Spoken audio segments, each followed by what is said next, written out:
All right. Well, there's a very disturbing story. I don't know if you happen to see this or not the other day on what's actually happening in schools. And it's not a small survey. 7,400 teachers surveyed here. And what we've discovered, or discovering based on this survey, is the fact that physical and psychological violence, if we can call it that in schools, seems to be becoming far too commonplace. We want to try to get this firsthand. Heidi Yetman is president of the Canadian Teachers Federation. Catherine Hogan is a high school teacher at Westwood Senior High here in Montreal, in Hudson. They are both on the line. Ladies, thank you both for being here. Heidi, let me start with you. I know we've spoken in the past. Yes. And, things didn't seem to be, unless I completely reading this wrong, they did not seem to be this serious. When I say, the percentage of teachers, and it's literally 1 out of 2 just about, who's saying they've been attacked in one way or another. Is this what you're seeing as well across the board? Absolutely. Across Canada, unfortunately. We just did a survey recently. In the fall, 55% educators experience violence and aggression in the survey that we did. And there are surveys across the country, Saskatchewan, Alberta, Ontario, Nunavut, New Brunswick, all about between 35 to 65% of teachers experiencing violence and aggression in the classroom. So it's on the rise. It's always been there. But I think one of the biggest reasons is the pandemic and mental health decline. So the effects of the pandemic have really hit hard in schools. Can I ask, when I first saw the story, I thought to myself, and then I started reading a bit more about it, typically you'd expect violence here coming, if you'd expect violence at all, we're learning that it's coming from students, but there are parents involved in this as well? Absolutely. Maybe not as much. I know parents are doing the best that they can. We've got to also remember that, classrooms reflect society, and we know that there's a lot of families out there that are facing economic stressors, and are not doing so well. We also know that society is very divided right now. So this is all a reflection inside the classroom. But yes, parents are also part of the problem, but I would say most parents are doing their very best. Yeah, I'm sure they are. I wonder, too, just before I get on to Catherine, do we have sort of a consensus on what sort of physical violence or what basically gets this going? Like, what is it, or are they all different cases? I would say they're all different cases, but it can range from, throwing items in the classroom to scratching and biting, especially at elementary level. And then when you get into the high school, for example, it's more verbal abuse. So it ranges. And then there's some classrooms that are doing just fine. So we got to kind of take this into perspective. Yeah, and to your point, by the way, this is a Quebec story, but clearly, as you just outlined, Heidi, this is happening across the country. So it's not just Everywhere. a Quebec story. Absolutely. Okay. Catherine, as I said, you teach high school. You're at Westwood Senior High. Did this come as a surprise to you? Unfortunately, no. I also participated in this survey, so I was eager to see the results of it, and I thought that they would show almost exactly what I anticipated, and unfortunately they did. I agree with Heidi. This isn't localized at all. This is definitely a widespread problem. All of our colleagues, whether they're here local in Montreal, in the province, in other provinces, all the way across Canada, we're all hearing the same story. The obvious question would be, why do you think this is happening? So Heidi alluded to the pandemic, how that kind of, messed things up for a while, but that's now 4 or 5 years in the rearview mirror. Why do you think this is still happening? I think a lot of it is due to screen time that the kids have had growing up. We have to remember that the same social media that we're seeing that's dividing the world, they are as well. Certainly the high school students are.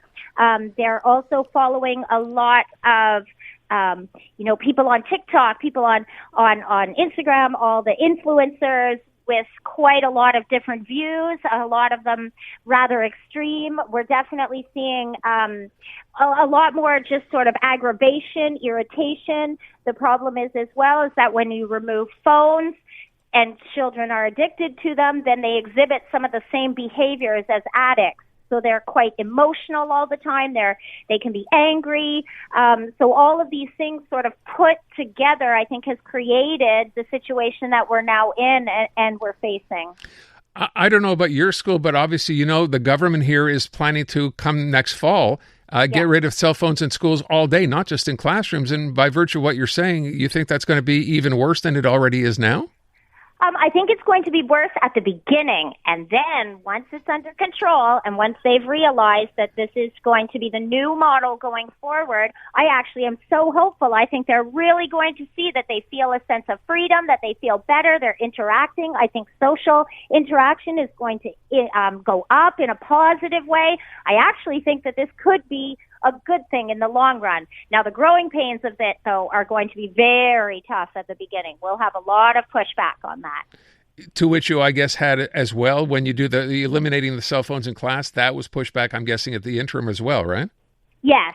It's always sort of hard to get those things started, but once they're in place, then they sort of roll into place quite well. Heidi, can I ask you, with respect to parents, do you think parents know what's going on? Well, it's funny. We have also a retention and recruitment problem across the country. And I always say it's an invisible thing because kids are going to school, they're getting on the bus, and they're coming home. And a lot of times they're in front of unqualified personnel. So it's kind of an invisible crisis. As long as parents see their kids that are in school and they're coming home from school, it seems like all is normal. Just a little story, one child that came home to their parents, and this is the story I heard, said, today we had to leave the classroom because Johnny threw a desk. That's changed. So there is a little bit of stress in classrooms where you might have some students that are dysregulated, especially in elementary. It's interesting because as well, again, previously we've discussed, it may have been with you, Catherine, I'm not sure, we discussed about the fact that, there seem to be fewer and fewer people interested in getting into teaching as a profession. The government here in Quebec, of course, got to a point where they're saying, look, we just need warm bodies to stand in classrooms sometimes because we are so understaffed. You hear something like this, you read this survey, you're thinking to myself, why would anyone want to be a teacher? It's difficult. It was always a difficult job, and in this current climate, it's become really difficult. So I'm not even sure, whereas, 10, 15 years ago, I would have absolutely encouraged people to go into teaching. We need great teachers. We need people with passion in the classroom and who have the energy. I'm not sure nowadays if I would recommend it as much, and I'm not sure I would recommend teaching to my own children. Wow. Heidi, with respect to what you're seeing and hearing, again, difficulty here? I think teaching is the most amazing profession. I taught for 23 years. Of course, this was all before the pandemic, so I've been out of the classroom for a little while, but it is an amazing profession. And I would say that there are some really beautiful things happening out there, so I don't want to be completely discouraging. But I think what needs to happen is we need governments to invest. We need more resources for students that are dysregulated. We need more counselors, psychologists. We really need smaller class sizes, especially at that beginning stage from K to 3. And we need teachers to report violence, and we need action taken when there's violence in the class. A lot of teachers report and nothing happens. So we really need to make sure that teachers are reporting and that there's action happening. And we're tired of hearing the excuse, they're only 7 years old, they don't know what they're doing. That has to stop. We need to have counselors and technicians in behavior in the schools. But by the way, just this survey, which says, again, I said 7,400 teachers, Catherine, you're one of them, basically surveyed here. I thought I might have misread this at the beginning. So it says verbal violence more common in high school, while physical violence is more common in elementary and even daycares. Yeah. What? I think for that, I think we have to look at it in the sense that younger students might act out by hitting or throwing, or as Heidi said, even things like scratching or biting. Whereas, of course, the high school students, we don't see a lot of physical violence. We'll occasionally have kids that'll sort of get up in our face a bit, and especially the boys who are bigger than us. We do experience that. That's absolutely true. Mm-hmm. But in the high school, it's more the verbal. It's more the constant talk back and the constant sort of verbal backlash all the time. They're not physical. To be physical with the teachers, I mean, that's a real line they're crossing. Can I just ask, because we have to wrap up here, either one of you or both, this idea when you talked about, Heidi, we have to do something, these issues have to be reported, they have to be dealt with. If someone gets up in your face, like Catherine was just describing, right, a student, is it incumbent on the teacher to do what? To go and tell the principal? Do the parents know that this is happening? Are they made aware? Well, I think everybody should be made aware. That's happened to me in a classroom where a student has come up right up, nose to nose practically. And I didn't report it because I was able to handle it. But I think we should be starting to report every incident because that could happen to another teacher and it could be a completely different outcome. I just want to, before we leave, I think it's really important that we mention that teaching is 75 to 80% female. And I really believe that this is almost gender-based violence. And I don't say that very often, but I really believe if we had 75 to 80% men that were teachers, we probably wouldn't see as much. Why do you think we don't have more men teaching? Well, I think it's salary, first of all, because you need to take care of your. There's still that idea that the man in the family has to take care of their family, and make sure that they can buy a home and a car. And a teacher's salary is not going to be the same as if you went into accounting. So I really think that, and I've done some studies. As soon as women take over a profession, salaries do drop.